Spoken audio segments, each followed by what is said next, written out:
Hi everybody. The video you're about to watch is of the Musicians Hall of Fame and Museum in Nashville. Teresa and I had a wonderful time doing the video. She did a wonderful job at the filming, and we narrated, and through the video you'll hear a high-pitched frequency occasionally. We believe it was some kind of radio wave in the actual building. When we got home and looked at the video, we discovered it was on there, and we have no way to remove that frequency. It's not a 60 cycle hertz hum. It's a radio frequency from maybe it could be their communications equipment in the building. We don't know, but anyway, it's not bad enough that we didn't want to put the video up. So I hope you enjoy the video, and it's very interesting, and we appreciate you watching. Please hit the like, subscribe, and notification bell. Thank you again.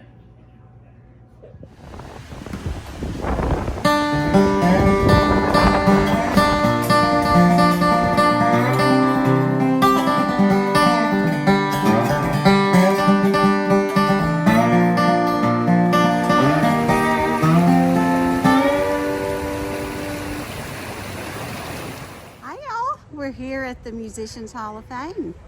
Tell them about it, baby. Well, it's the Musicians Hall of Fame in Nashville, Tennessee, and it showcases legendary musicians from recording stars, recording musicians mostly, and TV musicians.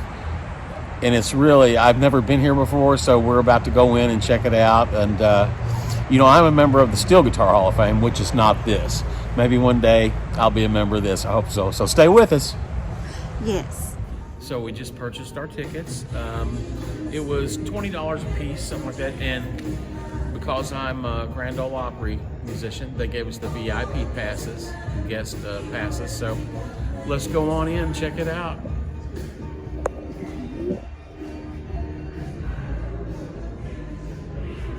Okay, here we go. Okay. All right. So here's the Edison to iPod. I would assume that this is the evolution from record players and all the up into the digital world. So this dress right here was worn by T&Me and this one, this is Dottie West. She wore a lot of great outfits. And this here is Jeannie Seeley. And over here is Jack Green. This is the very first drum set on the Grand Ole Opry stage, where I worked. That's the first drum set that was allowed on the stage. Who played it? Harold Weekley. Harold Weekley.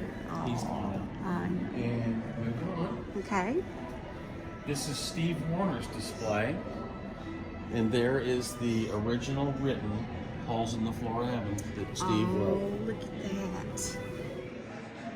Okay, this display is of some of the instruments played by the inducted Hall of Famers. This Showbud steel guitar, is everybody knows, is the instrument I play. This was the legendary Pete Drake's. He played on hundreds of hits through the 60s and 70s. As you can see, the guitar is painted gold with golden plates. And here are some other legendary instruments from the Nashville A-Team, the guys that played on old records. Beautiful instruments. Yeah.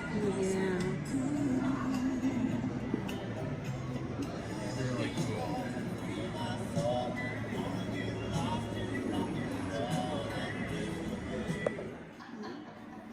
Okay, here we have more instruments of the famous A-Team. We have Charlie McCoy's bass. This is Ben Keith's steel guitar. Ben Keith played for Neil Young for many years. And again, we have another one of Pete Drake's guitars and his suit. That was a Showbud steel built by Showbud for Pete. It's funny, these are, and there's his Steel Guitar Hall of Fame flag. Oh, you have I have one of those. That's I do. right. How about that? Okay, this is great. It's a replica of the Memphis recording service, Sun Records from Memphis. It's really neat. This is some of my favorite music, the Motown. This museum is so huge. We're gonna miss a lot because it'd make the video 3 days long. That's right. Okay, this is the guitar played by Scotty Moore, who was Elvis's first guitar player. How about that? And there's a picture of Scotty by Elvis. Oh, is he playing? It's the same guitar in the photo that's in. How about display. that? Beautiful, beautiful. Wow. Okay, this display is actually Marion Kiesker's office. They moved her furniture here. She's the one that begged Sam Phillips to record Elvis. And so this is all her original office equipment from Sun Records. Very interesting. Wow, check this. B.B. King's display. Look at this jacket. Wow. And here's Lucille, the famous Lucille black 335. Wow. The headstock.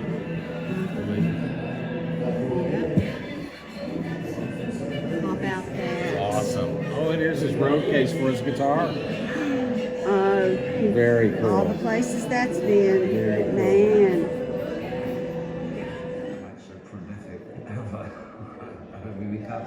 What a wonderful display to Mac. Oh, Love Mac Davis. This is his loved him. guitar. Yes. How about that? You know, he was so impressive on his television show, how the audience would ask him to write a song and about something, and he would just come up with it right on the fly. He thought so quick. Very talented man. Look here, here's Paul Schaefer. Okay. Paul Schaefer, the world's most dangerous man from David Letterman. That's his outfit. How about that?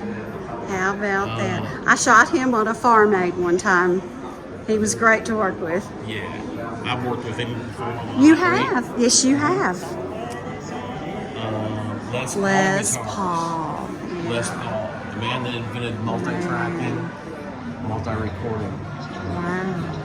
So Look much. at this.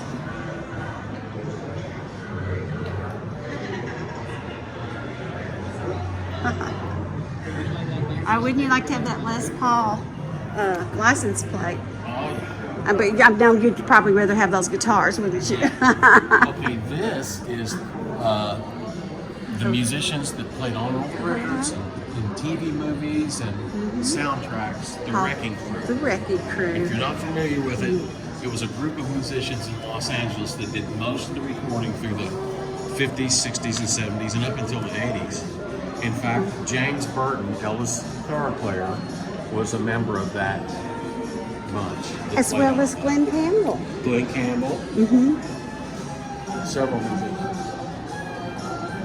I mean, the displays here are just incredibly beautiful.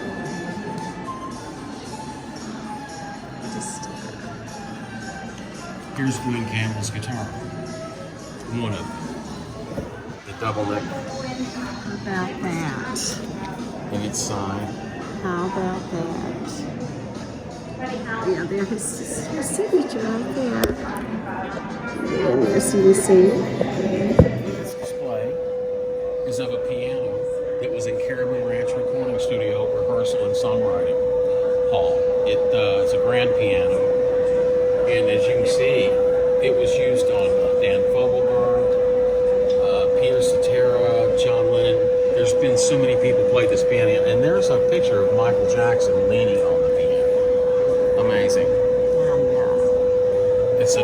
It's neat to see the piano here. Really still in good condition. This suit was worn by James Burton, Elvis's guitar player for so many years. Incredible musician, incredible guitar player, and that I believe was his guitar as well. But the band, if you remember, Elvis's band used to wear suits alike, and that was James's.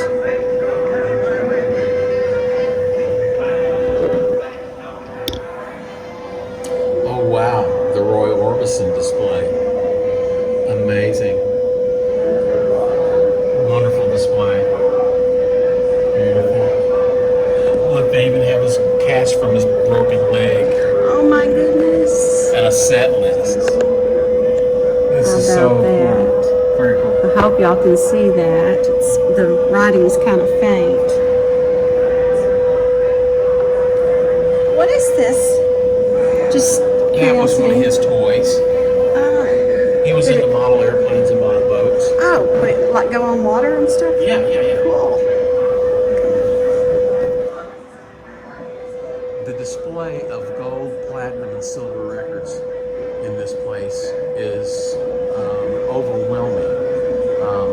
From country artists, blues, rock, and some of the records that you see on the wall I have played on, which, you know, is not interesting to some, but some might think so.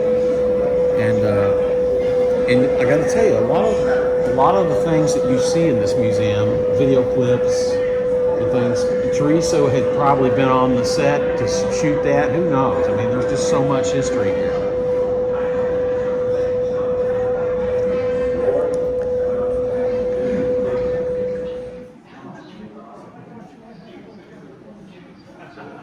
And so now, for those Johnny Cash fans that liked our older videos, there's a dedicated exhibit for Johnny Cash. Beautiful exhibit. Oh, this is him as a little boy too. Yeah, a bunch of beautiful pictures. Yes. Marshall Grant, who was Johnny's bass player. That's the suit that he wore, and this is his bass. Oh wow. Isn't that wonderful? Yes. It's so preserved. So, and there's Marshall playing bass behind Cash. If you can see it, it's really cool. Tons of photographs, wonderful photographs of history, prints. It's incredible. Love the big Cash. I do too.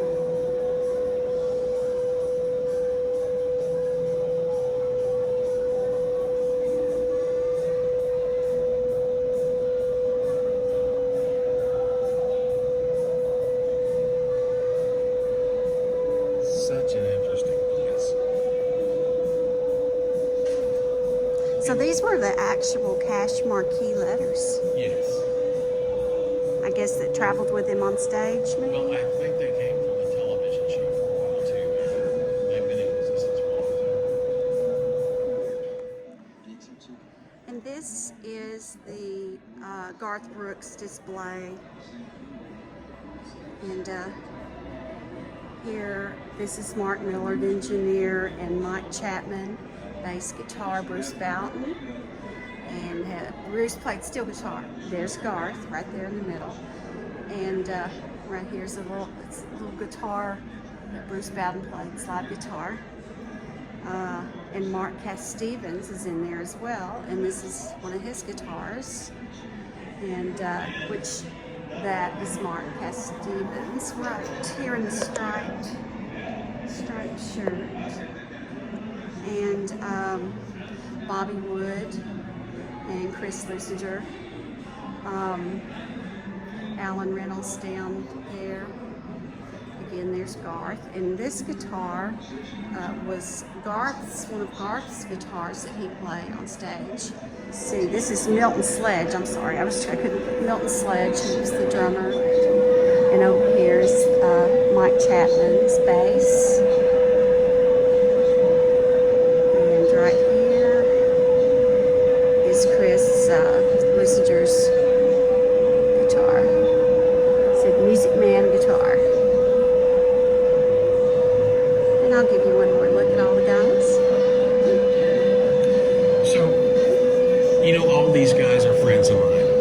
I do know. And I've worked many recording sessions with all of them through the years. We lost Mike Chapman, the bass player that played on Garth's records. We lost him a year or two ago. Wonderful band. But, And then you know Rob, Rob. Rob's been friends for 40 years. I can't pronounce his last name. Rob Hajakis. Okay, Rob Hajakis. And Marquez Stevens, this gentleman here in the center, he was a staff acoustic guitar player at the Grand Ole Opry for a few years. He and I became great friends. He decided to retire. Don't blame him. He's had enough success. But they called all these guys the G-Men. G-Men. Oh my goodness, the Tom Petty display. This is awesome. Tom Petty. Big influence rocker. These are some of his outfits he wore. Oh, and the SG Gibson Les Pauls has a signature on it. Wow.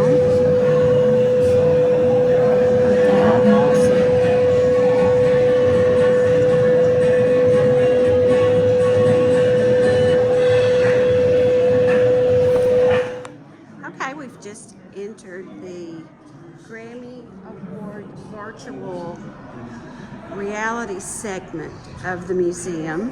It's an interactive kind of thing where you can interact with the instruments like this. And there are side rooms that teach you about songwriting, producing, and engineering. So if you come here, you can go through all these And interact. just interact. So it explains on this particular wall how a record label works, how you get signed to a record label, the president, the artist relations, the art department, and it's very interesting. If you come here, it's a wonderful thing to read, and if you want to stop the video and pause it and see if you can see what we're shooting. Yeah. But it's it's worth coming to the museum.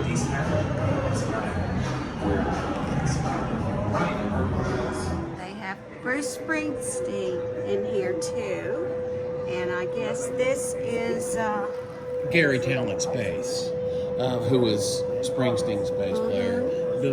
The display here is more about Gary, the bass player. Yeah, absolutely. It's cool. It's really cool. It is. How about that? MTV Moonman Award. Okay, so we're in the collage.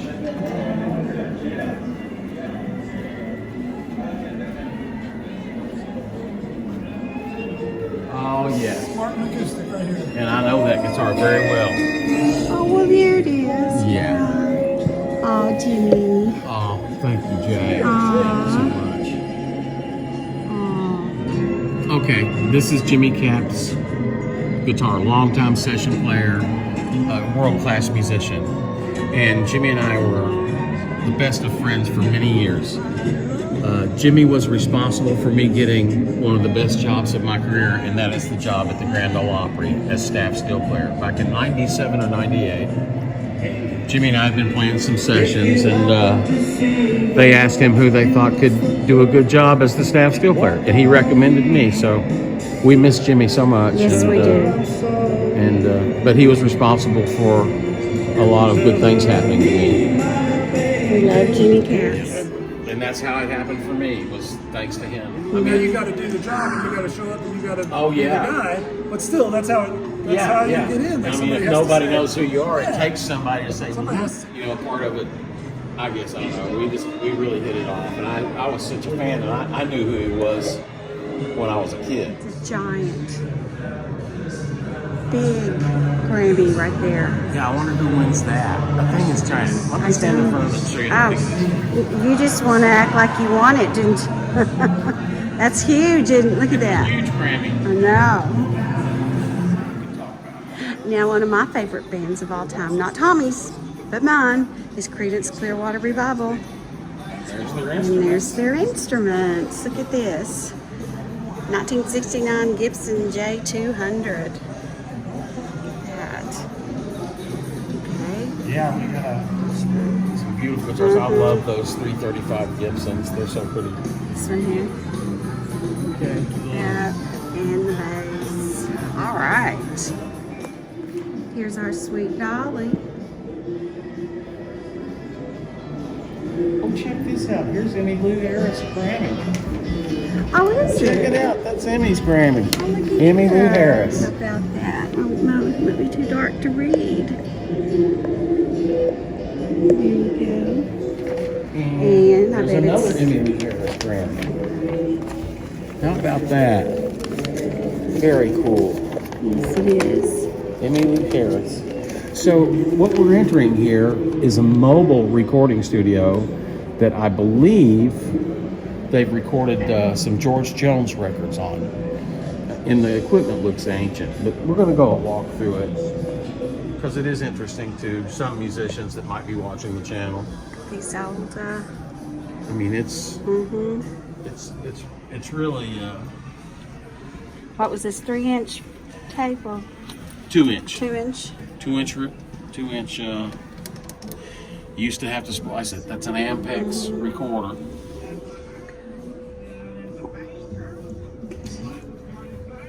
They're ready for anything that might happen here. Oh yeah. Splicing, soldering irons. And When I first began playing in 1969 or 70, this is what you tuned your guitar to. You plug your guitar in, and this little wheel spun. When you stroke, when you pick the string, this little wheel would spin, and when it got in tune, the wheel would stop spinning. It had a little light behind it. It's funny that they went to this to now I can tune my guitar with my watch or my phone. That's so crazy. that is crazy. Did you ever have one of these? Oh yeah, we had one when I was a kid, and they were very expensive, probably $300 or $400 back then. So that was our trip through the Hall of Fame, Musicians Hall of Fame. The place is incredible. If you come to Nashville, it's worth a trip to Nashville to go through it, especially for the price. It's there's so much history and so many interesting things here from decades of for young people, for older people like Teresa and us. I mean, they have so many genres of music they cover. Rock, pop, country. Everything that anybody would, and it's all about the musicians and who played on the records and who played on the TV shows, and the displays are incredible. And Yes. I hope you enjoyed the video. Absolutely. Remember to, Like, comment, and subscribe. yes ma'am, that's right, please do that. We appreciate all our viewers and Yes, we do. hope you enjoyed the video. Thanks for watching. Bye.